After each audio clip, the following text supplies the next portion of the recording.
তাকে গতকাল থেকে এই পর্যন্ত কোনো খাওয়া দেয় নাই এবং তার সাথে কোনো যোগাযোগ অথবা কোনো কিছু করতে পারি নাই। না খেয়ে রাখাটা আসলে কতটুক মানসিক মূল্যবোধের মধ্যে পড়ে আমি জানি না। আসলে জামিন চেয়েছিলাম, আমরা জামিনটা আগামীকাল শুনানি করব।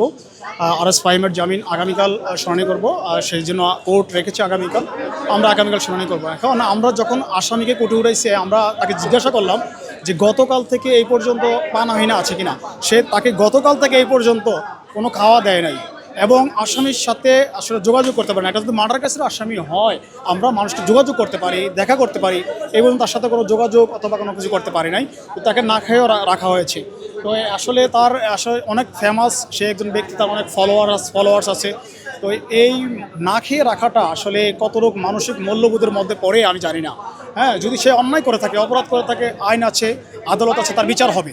হ্যাঁ, আর সবচেয়ে বড় কথা হলো যেই সময়ের ঘটনা দেখাইছে, 19/7/2024 সালের যে ঘটনাটা দেখিয়েছে, ওই সময় সে মালয়েশিয়া ছিল, তার পাসপোর্টে ইমিগ্রেশন সিল আছে। আমি সব কিছু আদালতকে প্রুফ দেবো, ইনশাল্লাহ আশা করি আমরা জামিন পাবো।